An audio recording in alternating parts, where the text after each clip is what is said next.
Bonjour à tous, on se retrouve pour le premier quintet du mois de mai, direction l'hippodrome du Val d'Or à Saint-Cloud pour le prix Sagaro, quintet qui va se disputer en Réunion 1 course 3, départ 15h15, 3100 mètres, 16 partants, les stayers, terrain bon souple, 3,4 annoncé par France Gallo. Je souhaite un très bon 1er de mai à tous les travailleurs de France et de Navarre. Je pense qu'il y a certains petits malins qui vont faire le pont et ça, ils ont raison. Profitez bien de votre week-end de 4 jours ou ceux qui ont que le 1er mai, profitez bien de votre repos. N'hésitez pas à liker, partager. N'oubliez pas de commenter vos avis sur le quintet du jour. Ça reste du partage et ça, je pense que beaucoup de personnes commencent à le comprendre. On va retrouver les résultats de la journée d'hier. Donc, on n'oublie pas les 1500 likes. Il y a une personne qui a dit un message. Je me rappelle plus là, avec tous les commentaires que j'ai reçus. À la fin du mois, on n'a pas d'argent, mais liker, c'est gratuit. Donc, il y a un peu une baisse de likes depuis quelques jours. N'hésitez pas, je rappelle que c'est gratuit et ça donne beaucoup de force à la chaîne YouTube. Concernant le quintet, on est premier, deuxième, cinquième. Au niveau de l'événement, le course-parcours, ça à Beaumont a bien marché au niveau des couplets et 2 sur 4, un peu moins au niveau des simples. Et notre base gagnante s'impose à 14,40 €. Je le rappelle encore pour les jeunes joueurs, quand vous avez suivi un cheval, le jour J, ne regardez pas la cote. Alors, il faut avoir du discernement. Si un cheval a une chance, il est à 80 euros. Bon, 80 euros, il manque un peu d'argent, mais si votre cheval, je pensais que Pressa Diretta allait partir aux alentours de 6-8 €. À un moment, il y avait 18 ou 19 €. Elle a fini à 14,40 €. C'est toujours bon, allez chercher. Allez, c'est parti pour la sélection. En base gagnante de ce quintet du 1er mai, le numéro 1, Capani. Je prends le top weight. Il est cinquième du quintet de référence à Fontainebleau. Il a fini en avançant dans les autres sans un coup de cravache.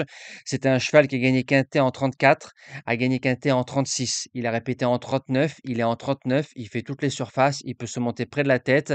Alors comme j'aime pas trop mettre le numéro 1 dans les handicaps, mais comme il est en 39, c'est pas comme si que le cheval il aurait été en 42 ou 43. Là derrière, si tu gagnes, tu passes en 45, donc il te reste que les gros handicaps et c'est vraiment des très très gros lots. Souvent, c'est des chevaux de valeur listed.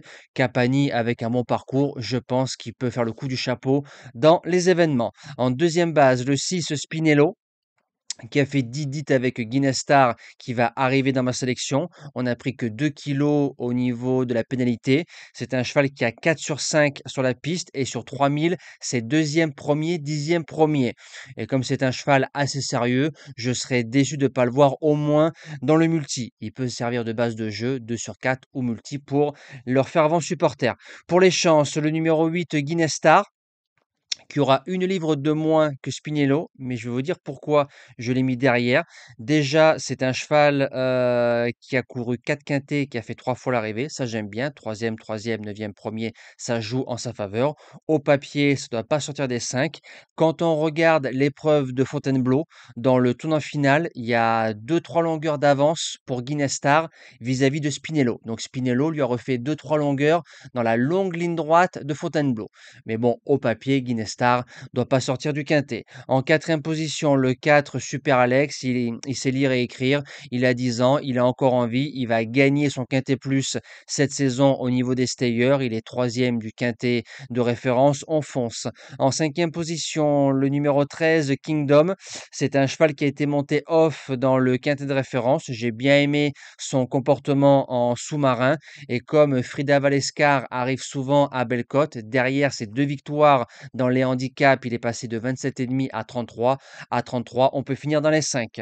En sixième position, le numéro 2, Tic Tac. J'ai fait l'impasse lors du quintet de référence sur ses chances. J'avais besoin de voir, j'ai vu. On a couru en sous-marin. Il a fait une très belle ligne droite à l'arrière-garde avec un bon parcours. C'est un cheval qui peut jouer sa place dans les 5. En septième position, le numéro 9, Orlena, qui a été défendu par association à plus de 20 500 €. Une sortie dans les quintés plus, troisième, c'était à Saint-Cloud, 2400 mètres, 10 distance classique.